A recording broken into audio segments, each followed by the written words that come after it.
obviously it's on something on your mind. It's been coming on for a year or two now because you're so experienced in the real estate world. It's a great way to you promote yourself as well as your team. So just quickly, just explain to everyone who you are as a person and as a real estate agent. As a person, I'd say I'm a passionate, energetic, fun, knowledgeable mom of dogs and kids, and I should probably say kids first, and majorly into our family, my extended family, our life, etc. And like to do sports and get outdoors and sit on patios and eat at good restaurants. Does that about cover it? Oh, I think that about sums you up completely. And then just a bit more about your experience before real estate. What roles did you have before real estate, and how do you think those really kind of shaped your processes in real estate and what you do today? Okay, well, I think having a psychology degree, I think, is kind of interesting because obviously it really has nothing to do with real estate, but then it also has everything to do with real estate because so much of what you do is it's a big emotional purchase for people. So there is a lot of kind of hand-holding through what is a stressful process for a lot of people. So that was sort of an accidental transition. But in reality, what I did more for the 17 years prior to getting into real estate, actually 20 years before getting into real estate, I was a national sales director for a golf company. And so I sold sporting goods to clients all over the country, to big Dick's Sporting Goods, Sports Authority, Guards, etc. And then I also worked in the health club industry as a public relations director of marketing and sales. So I think how that all transitioned into real estate is helping to understand what clients want, what's important to them, how to make a process smooth for people from beginning to end, how important it is to take away the stress for people, because that's the thing that keeps, like in the sporting goods industry, that's what kept buyers from buying, was if it was too stressful, they didn't know where to begin. So I would come in and write up the offers for them, help them with the display, and say, this is how we're going to set it up with all of your stores. And they thought, oh, this is great, I'll do that. And that's what's kind of tried to transfer that over to real estate, which is we'll tell you from beginning to end how to do it, we'll advise on every step of the process, and then we've got connections to help you through any problem solving that's needed. I think you told me once when you went to these big stores and other salespeople kind of faulted it, that they tried to sell the bag. Right. They tried to sell all the features about that bag or that piece of equipment or clothing. Right. Whereas you were very good about, hey, I can sell the bag, but I'm going to talk about the numbers. Right. And those numbers really dictate what volume you're going to sell, if you're going to sell it in your stores. And do you think that's kind of then transgressed into what you've done with real estate, with some investment properties, and you can really pinpoint what the client needs and what they should be looking for, both residential as well as the kind of the investment portfolios as well for other clients? Yeah, I think so. Actually, you bring up a good point. That is one of the things that I feel like we do very well, both me as an individual agent and then our team in general. One thing we really try to focus on is making sure that the numbers make sense for our clients. So we are very, very versed in each neighborhood and what the price per square foot should be, whether it's finished nicely or not finished, what they can get for it if they buy it at a lower price, and then we put some finishes into it. And also for investments, it's more about the numbers and investments. Are they going to make the cash flow that they need, that they would do better in real estate than they would in the stock market? So you're right, it has sort of turned into taking some of those skills, and instead of just saying, yes, we like this particular house, I really like this house, I like this color stove, this color paint, all that can be changed. We want to make sure the numbers make sense for you both for now, and then if you're going to go sell it in the future. So I want to protect your money and your investment. I think it also goes on to, obviously, the major items in your real estate portfolio are residential. Yeah. Do you think that's helped residentially as well? Like we can talk about the numbers with investment, that's a later podcast. Yeah. But I think now with such a competitive market in Denver, are you able now, through your past experiences, obviously what you've done with real estate, is to kind of really narrow the focus down on those residential clients of yours? Like there's such an emotional tie to that house. Yeah. But I think you've done such a good job of really narrowing down their focus of what they need to look at, whether that be in the inspection process or whether that be size of yard, lot size, number of bedrooms, bathrooms, and what they look for in the house. Yeah, so a little bit of both. So the first part of that is I do help them narrow that down, But the most important part is what is most important to them. So whether or not the yard is small for this area or big for this area only matters, well, one, for resale in the future, which will obviously figure into the numbers, but it mostly matters whether that's a priority for them. So if we've got a client who has the priority of a large yard, then obviously we're gonna look in different areas, we're gonna guide them to different areas than we would if someone doesn't care about the yard, but they want a particular location. So yeah, I think it all factors in. You have to take the emotions that they have and the must-haves and the things that are most important, and then I have to use that information and also kind of factor that in with, is this also a good investment for them? So I want to make sure that while it may emotionally feel right, they are educated as to whether or not this is a good investment for their future. So they get to ultimately make the choice, but I will definitely advise which of the things is most important to look at for future resale, depending also on how long they hold on to the property. But yeah, most important I think is what's important to them, and then after that, once I figure out what's important to them, then I figure out how to keep their needs in line with future resale. Ideal. Yeah. And then you started back in 2010 in the real estate boom, Yeah. or absolute bust. Exactly. The downturn in the market. I mean, do you think that adversity made you more hungry, more successful through the lessons you learnt during that time period when you first started, as compared to obviously now Denver, where you're currently living in a very hot market, as some may say? Yeah, I think that you make a very good point on that. I don't know if it made me more hungry because I'm just hungry. That's just how I live my life. I hustle and I'm hungry, and I like to do the best job that I can do for our family, for our clients. So I'm always hungry. But what I do think it did is I had to learn. I had to move fast. I had to learn people. I had to learn the market. I had to learn because there wasn't much going on. So I had to sit back and say, all right, these properties aren't selling. What properties are selling? Okay, then I need to go learn as much as I can about those properties in that process. At that time, it was actually, I believe, a third of the houses on the market at the time were HUD homes and foreclosure homes. So not only did I come into the market at a difficult time, but I came in and had to learn not only real estate, but how do you fill out the paperwork to do an online bid for a property when there's not even an agent involved, and then had to learn, boy, if we buy this property for $140,000, how much is it going to cost to fix up all of these things that are wrong with this property? And so I had to learn that part of the process to help my clients. And so I think how that benefited all of us in the future is really learning how we could take a property from $140,000 to $300,000 property, that sort of construction, and also making sure if they're buying it as a HUD property, they sold those as is. So we had to really know in advance of buying that what expenses my clients were going to incur after the process. And well, do you think that now that great knowledge you had to attain, you had to learn, you had to really sink your teeth into, has really progressed you now? Because now you can go, okay, I dealt with the poor times, I dealt with the rough times, I can still use those same lessons in everything I do nowadays. Oh, even though the market's changed, yeah. There are still people, still your clients who are looking at flips, they're looking at great investment properties. What's the next best area to move into, whether that's here in Denver, whether that's around the country? You know, but you've got that experience because you were there, as I said before, like during those kind of rough times, those down times in the market, but then you were able to have those clients still make their money, and now they've turned into basically lifelong clients of yours, you know, for the rest of your life and the rest of your real estate career. Well, yeah, I think that's a great point. In fact, if I could think of the last 10 closings I've had in the last month or two, I would have to say probably 7 or 8 of them have come from the early years, whether it's their second or third property or a friend of theirs or a family member. Or their 28th property. Yeah. Well, yeah, in some cases their 30-some property, their 33rd or whatever. So yeah, I think when you are competing for a very, very, very limited pool of dollars, you have to get better. You have to be good. You have to be better than everybody else out there. So you make a good point.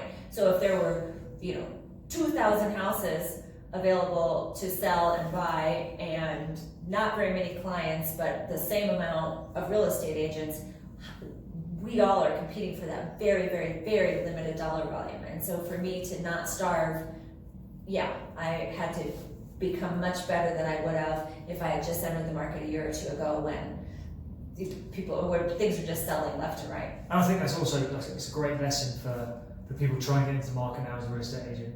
You know, everybody looks at that kind of great commission check at the end, but it's really the process of how you get there. Unless you have that knowledge that you've gained through your years of doing it, you know, that you had to struggle a little bit. You know, that adversity, I think, really leads to people's strengths in the long term.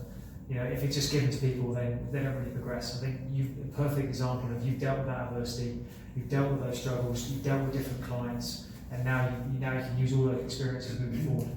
Right. So anything I learned during those years, obviously, it applies. It applies, and it applies today. It applies tomorrow, and it applies next year. Whether the market keeps on rising as it does in Denver, next 8 to 12% as they predict this year, or it just takes a dive, then you've got that experience again, and you won't be the ones who are kind of like, I need to find another job. Well, exactly. I plan on being in this for the next 30, 40 years. Partially because of the way I spend, but anyway, that aside, I plan on being in this for a long time because it's something that I do very, very well, and I take my job of helping clients, protecting their investments, and advising them very seriously. So every single experience, we did 50 some deals last year, just me, not including the team, and so every single one of those has something new that comes up that my resources that I've gained over the years and problem-solving abilities have made a huge difference in getting us successfully and smoothly to closing so many times. And that's, I get phone calls from agents all over the city that I've worked with on deals in the past, and even from everyone on our team, calling and saying, oh my gosh, this came up, what's a good way to solve it, or where do I start? So So really, you're a great resource, not only for your clients, but for other agents. Yes. And I think that being resourcefulness for everybody really helps them feel more comfortable, more educated in what probably is their biggest investment they've ever going to put in their life. Yeah, and I think they all know that I continue to stay around after the sale. So I think that's another thing that I would like other agents to really remember, because we have a resource list of whether it's tree trimming or housekeepers or where to get our hair done, and whatever it is, the amount of text messages that I get on a daily basis from past clients. So we continue to be their home resource and their life resource long after the closing, and I think that's key to the 30, 40-year relationship. So moving on to that, why does Denver appeal from a real estate perspective?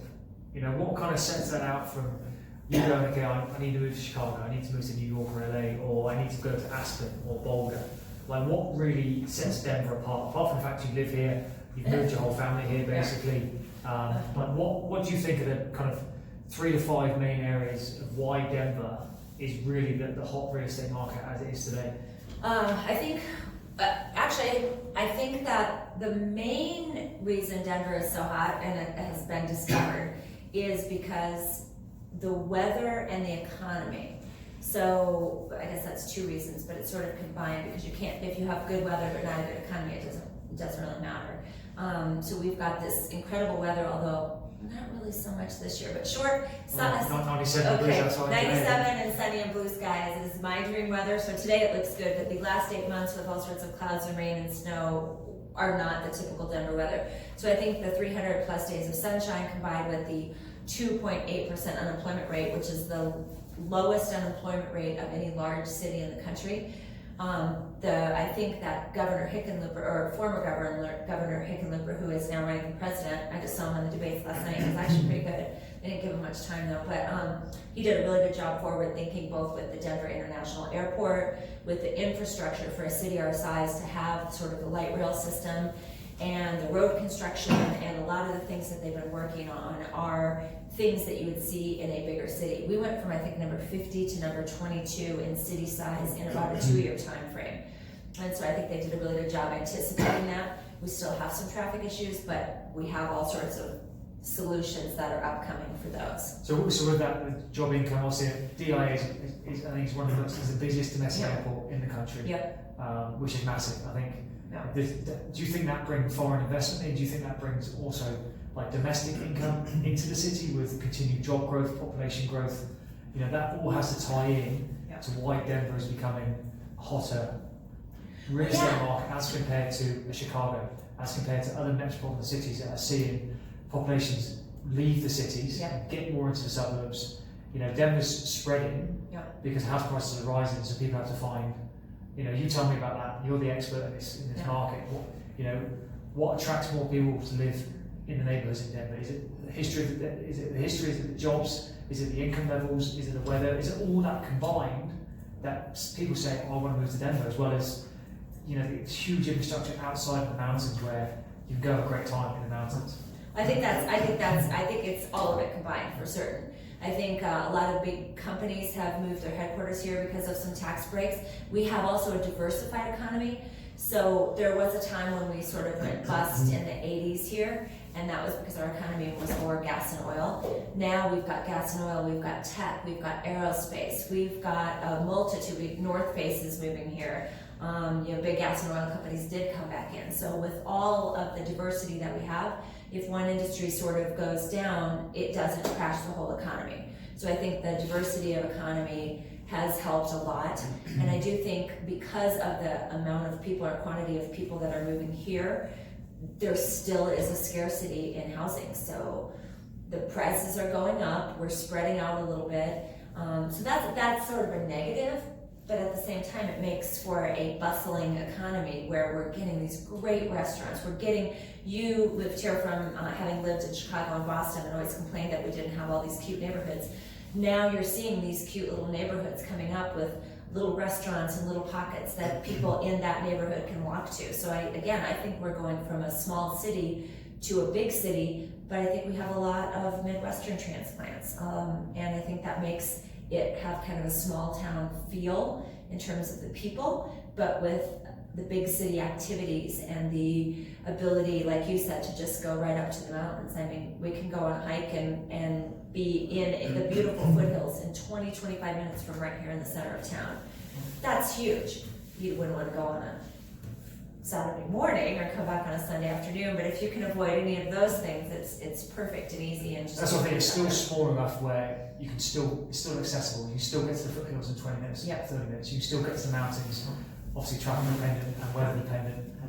Within an hour and a half. You can get to Steamboat, you can get to Aspen, but you can always come back to Denver as a hub, and you can still fly everywhere. I know when I lived in Chicago, I think every flight I had out of O'Hare one year was delayed. Yeah. We don't have those. Yes, we do have weather issues here, but they're not as great as other parts of the country. Not as great as the northeast. Obviously, the West Coast is very different. We get a lot of transplants from the West Coast come to Denver. Yeah. Because obviously our market is a lot less than what it is in California, but people want to come here because of the weather. And obviously the jobs are huge. If you don't have a job, you can't afford it. That's what I was saying when you had mentioned the weather as one of the things. I was saying, yeah, weather's great, but if, like in California, which is fun and it's got beautiful weather, but it can be cost prohibitive, and we're not yet at that point. Not that way. So that leads me on to the next kind of point here is, how have you seen the market change in your time in real estate? And where do you think it's going to go in the next 5 years? It's changed drastically. It's not even the same market. As we said, when I started 9 years ago, it was a third of the properties were HUD, foreclosure homes. The average price, I think at the time when I started, was $218,000. Now our average price in Denver is $535,000. So obviously it's more than doubled in price. I believe when I started, the inventory was very high. Last year was our lowest inventory. Last year there was a point where we reached 2,900 homes in the Denver metro area. Now, everything we've been talking about, you can imagine that 2,900, no matter what you know about numbers, you can know that 2,900 is not enough for the people coming into Denver. So if they talk about a balanced market, right, 24,000 is a balanced market. So 6 months is about a balanced market. Yeah. Buyers and sellers, there's a seller's market, there's a buyer's market. Yeah. We can talk about where Denver is currently and where it's going to go, with the market stats, but currently, when we say a balanced market is at 6 months, we're at about a month and a half. So we are still a seller's market. So a year ago, it was so off balance that it was almost like that. I always used to kind of liken it to Flo's Name Your Price tool on, what is that? Oh, Progressive. Progressive Insurance. I would always sort of liken it to that because a year ago, sellers could almost ask for any price, and just because they had a house, people would try to get it. Now we're at closer to 6,900 homes. That sounds like a huge increase, but it isn't, because it is the influx of people coming in. Yeah, people coming in. Want to buy. Yeah, and 24,000 is a balanced market. So 6,900 still makes it a seller's market, but they no longer have that option of the name your own price tool. They have to price it fairly. If they don't price fairly, they're going to actually lose money in the long run, because as soon as the house gets stale in this market, people think something's wrong with it and they don't buy it. So you price it right, it's still to your advantage. You price it poorly, you're going to sit until you get to the right price, and then you're going to only have one bid, and you're going to end up losing 3 to 5% versus had you priced it correctly. So again, seller's market, but sellers still have to be more fair. Where do you think, in your crystal ball, I know you have one. I do. Oh, did you forget to bring it? It's probably in your cup of tea, which you have like 12 a day. Where do you see this going in the next 5 years? Do you think it's going to stabilise? Do you think, that's everybody's question. Yeah. You know, everybody's going, it can't continue. It can't continue, Lord. Like it's simply, this growth in the real estate market in Denver cannot continue. Do you think it will? And the growth rates? And what do you think it's because of all the areas you put forward before, the weather, the economy, job growth, income growth, now people want to move here because of the jobs, because of the greater infrastructure. Do you see that keep increasing? That was a long question. I missed the first part. No, I'm just kidding. Yes, I think over the next few years that, again, what I keep trying to explain to people who, the bubble is the thing that I get the most. And so when I try to explain the bubble to people, because we had that huge crash in 2008, and that was a bubble. And what that came from was a lot of loan fraud. The regulations were a lot lesser than they are now. Appraisers could basically appraise for whatever the person wanted it to appraise for, so they could have the cash. So it was a very different, that bubble was created by things that weren't real. Now what we're seeing with this increase is a small city growing into a big city. And so what it is now is not a bubble, but it is simply growth. And so do I see it growing at the pace that it's been growing the last 2 or 3 years? I don't think so, because we have to slow down a little bit, just because traffic is becoming, there's some things where we've sort of outgrown where we are, and we need to sort of take a little bit of a break and pause, and maybe we're not going to be growing at this level, but I still think we're going to be growing at this level. So maybe when we were seeing increases of 10 to 20% a year, it's going to be more in the range of 5 to 9% in different neighborhoods. It's still a great area, still, great market to move into. Yeah, still a great market. It's still, if you buy now, you're still gonna, a lot of people have this, I'm going to buy in a year when the prices go down. I mean, again, I don't actually have a crystal ball, which I know will shock a lot of people who know me. I don't have one, but unless something big happens and we get into some sort of a war, we shouldn't go backwards, and even if we do, it'll be very limited, because again, we're going from small city status to big city status, and that's what we're seeing with Denver right now. Perfect. And then this is going to be a good question. Oh God. What areas do you specialise in? Is there one area you've gone, okay, I'm going after $500,000 to 750. I'm going after the $1 million plus. Like, what do you specialise in? If you don't specialise, why don't you specialise in a certain area? Okay. Yeah, that is an interesting question. I'd say I've gotten more specialized over the years. I think the first few years it was just hustle. Whatever anybody wanted. You want a warehouse? I'll find you a warehouse. You want investment? We'll get that. You want a $2 million home? All right, I'll find you one. So one thing I am very good at is research. So I can price a home that's not even in my area better than most people who live in the area, because I'm very, very analytical when it comes to what streets sell better, what does better, do people like this particular stove type, is that going to impact the price? So I have a very analytical way of looking at things. So I haven't always had to specialize, because I can sit down for 3 or 4 hours and study something, drive over there, look around, sort of see where, oh, the prices switch right at this particular street. So I've not specialized for that reason.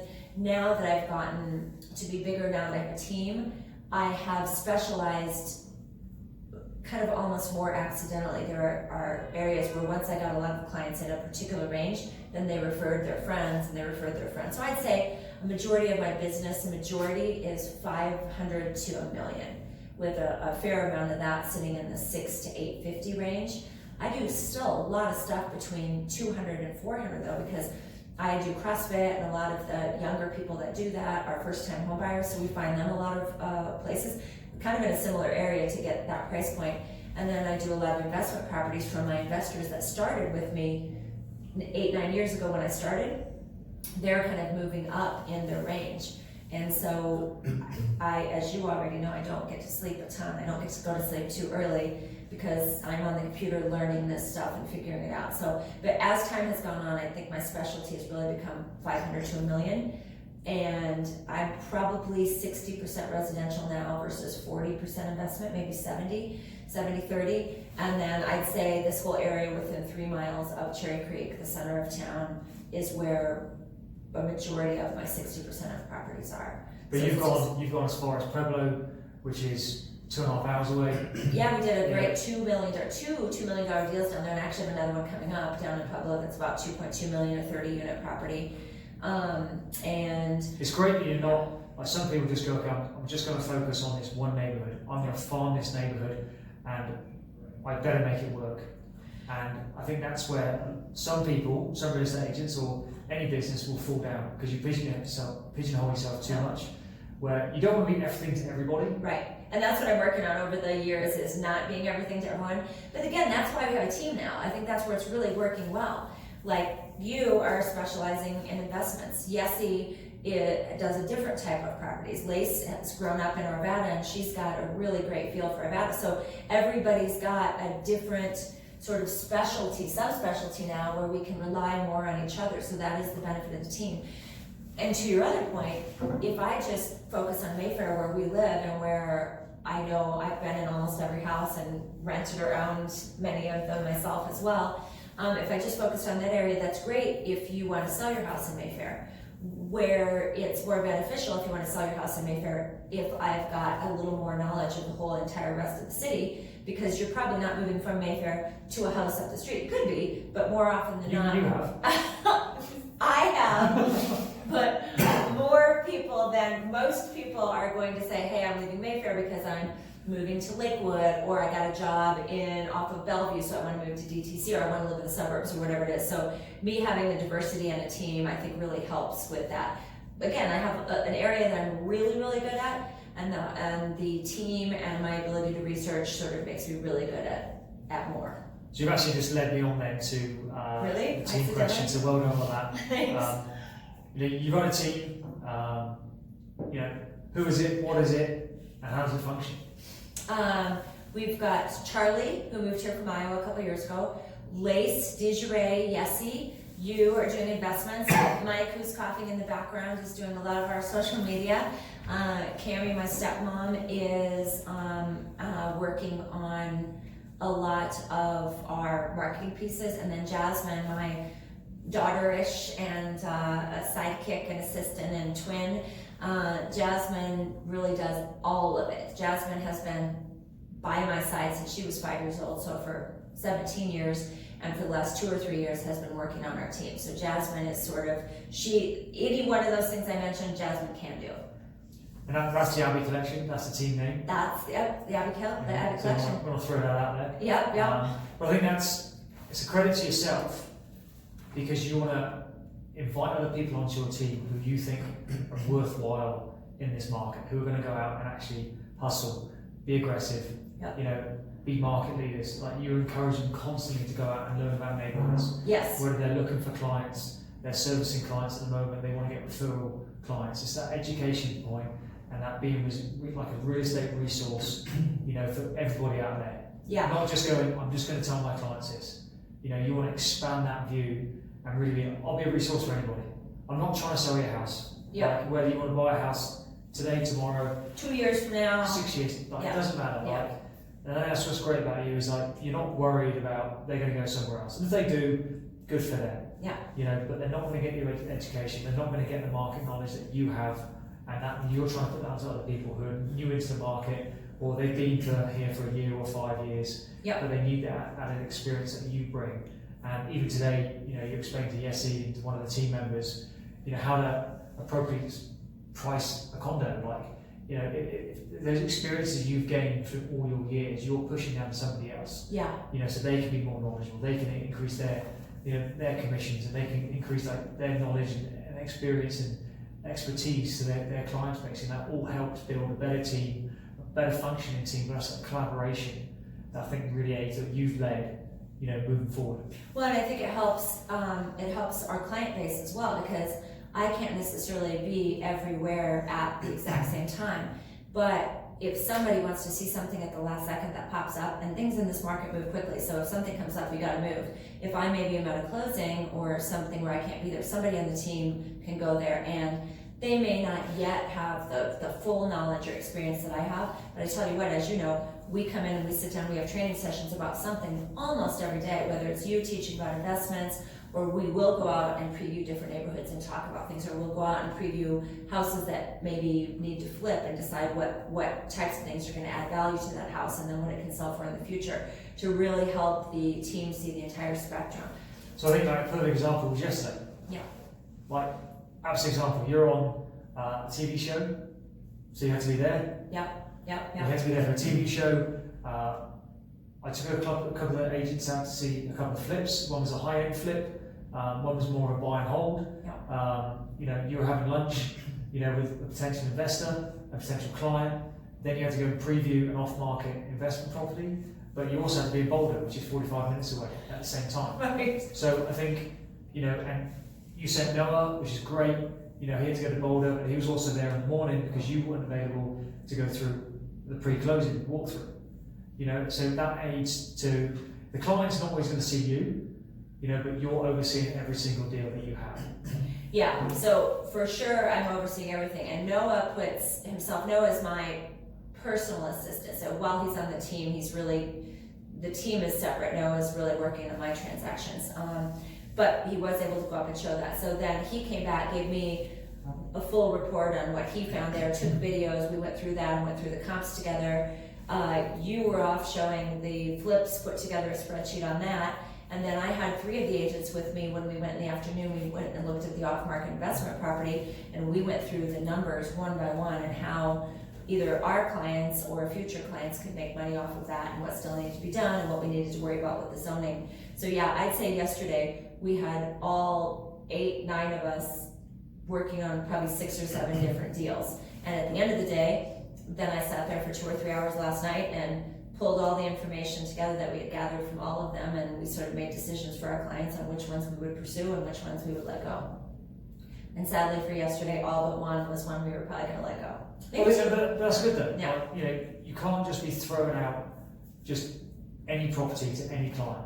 You have to do your due diligence, you have to assess the risk if it's an investment property.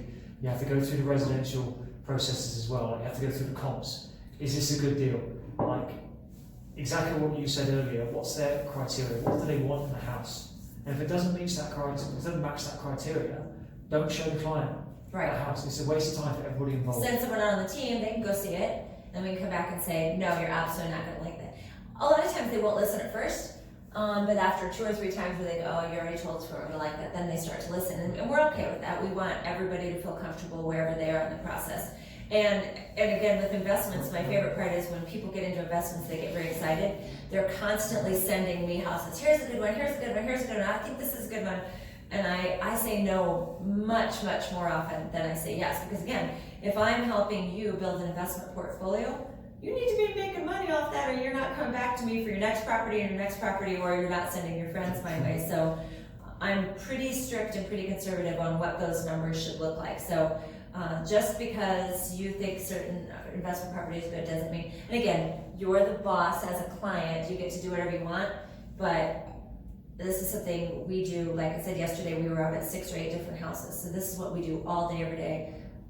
I want you to be in a good property, so we are going to now analyze it. And obviously leads into referrals. Oh yeah, that's where all of our business comes from. Influence and all that. I think I've maybe ever gotten 1 deal off Zillow, 1 off a Remax referral, which then, by the way, came back 2 or 3 times each of them. So those were, so they became then referral sources, but everybody else is a friend or a friend of a friend. So we've got 2 more questions. Relationships and connections. What does that mean to you? I don't know, everything really. I mean, that's who I am as a person, and that's how I run my business. So I think as a person, what's most important to me are the close relationships in my life, and it's the same thing with business. A lot of times when we're talking about the houses, I'm like, we're not going to spend that amount of money on this, and we're not doing that, and blah blah blah. And then I remember it's not my money, but I guess the good part of that is that it feels like it is. I have a close relationship with my clients. They are people that I care about as people. And while I really know it's not my money, like I really do take it personally. Like this is, I want to make sure that we collectively, you with your money, are getting a good deal on the property. So that's where I think the relationship comes in. I want to make sure that it's as good of a deal for you as it would be for if we're selling it to my mom or sister or daughter, all of whom have happened to buy a house in the last month or two. I think there's connections as well. I obviously hear you on the phone a fair amount, and every time you'll go into write an offer, put an offer in, speak to an agent about a certain house, certain whatever aspect it is about that house, your name's out there. They know you. They know that you're a very trusted person in the real estate world. That you will get to closing if you say you get to closing. Yes. I think that obviously you're strong. Contract negotiation skills, but more times than not, you're calling an agent. I'm like, oh, hey Laurie, how you doing? They know you, so there's that trust, that's a connection. There's it's not a deep-rooted relationship there, but they've heard about you. They've heard the deals you've done. They know you about the Denver scene. Obviously, if they live anywhere near Cherry Creek, they've probably seen you. I think there's about 3 different lunch spots in Cherry Creek. But I think it's that trust. In those connections. Yeah, you bring up, I was thinking of the trust and the connections and the relationships of like personally me or me with my clients, but you do make a really good point that I'd forgotten about. It's the connections and relationships with other agents that help us in many ways. Sometimes people will bring a deal to us because we've done a deal before and they know what we like. They'll bring a deal to us that they would bring, that would do a lot better if they had put it on the open market, but they know we're going to make it an easy, smooth transaction. They know we know how to solve problems and we know how to get to closing. So I think our relationship with other agents is huge for me. So while my job is to represent our clients and make sure that their interests are being served, a lot of times their interests are served with a level of cooperation, knowing that we're all trying to get to the end result, the same end result. And so yes, the relationships with the other agents have gotten us many, many, many deals, especially in a multiple bid situation. Having a good relationship and a good reputation and a connection with a lot of people helps our clients in the long run. Plus you make it fun. It's never boring. If you ever do a deal with Laurie, it is never boring. Not in a bad way, she'll make it fun. Well, it's a stressful process, so I want to keep it. The things that are serious, I can take seriously, but the things that are not serious, we need to add some levity because it's generally $500,000 or $1 million out of people's pockets. It's something they're going to be doing for the next 30 years. It's a very stressful, panicking situation. Lending now versus the days when it was when we were in the bubble, lending now is a very, very strict process. So my clients as it should do. Yeah, exactly. So my clients joke sometimes that they have to send DNA samples from their nails and things like that because it's such a strenuous process. So why not add a little bit of levity and keep it light and have fun when we're looking at houses and things like that. So yeah, try to take the things seriously that need to be serious, and the rest of it, let's not stress too much. As long as there's a wine over lunch, then who cares? Eh? Exactly. And then just to finish up, any agents out there, any newer agents, what's your top 3 pieces of advice from your experience that you can transfer to them in today's Denver, or hopefully other people listening from around the country? Like, what's your top 3 pieces of advice? Number one, this is something I say all the time, and I even have to say it in my own head sometimes. The biggest piece of advice is make every decision for your clients as if you've got $1 million sitting in your checking account. Money is not an object. When you make the decision for your client, you need to make the right decision for the right reasons. And I think when people are newer, it gets a little bit stressful financially because it can go a lot of times between deals.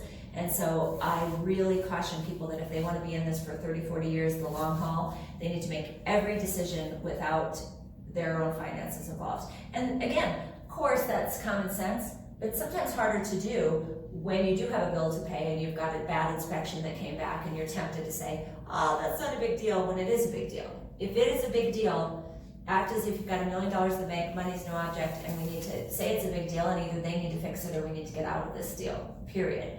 And then that may not serve you next week or the week after, but it is going to serve you and your clients for the next 10 years. So my biggest piece of advice is always do the right things for the right reasons. Second to that is know your stuff.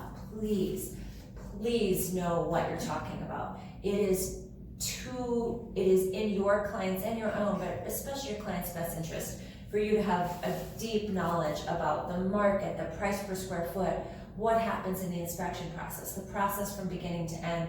Your job is to protect your clients, protect their investment, protect their money, and so don't even go out there if you don't know what you're doing. Get a mentor, study, go out and do market research. Even don't even waste your time doing an open house if you don't know every single thing about that area. So there is so much knowledge available at our fingertips.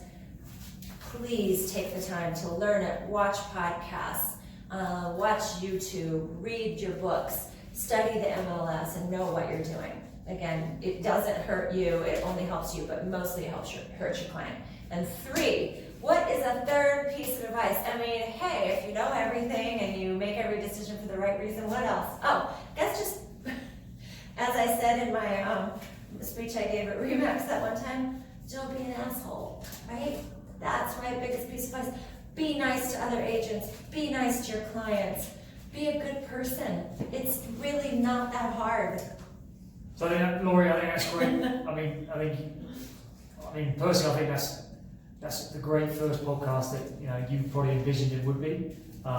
You've given some great advice, some great mentorship to people out there, some actionable advice. I think that's huge. Like people can actually go out and go, I can do this, but I need to learn more. I need to put myself out there more. Like social media today and any social platform is massive, promoting yourself.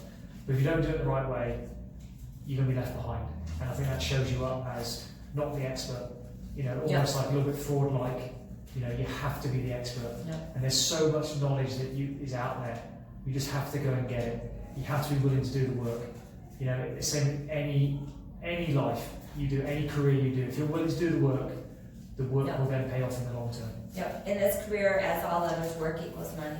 All right. Well, thank you for all of that. I appreciate it. That was lots of fun for our first time. Thanks, Laurie. Woo!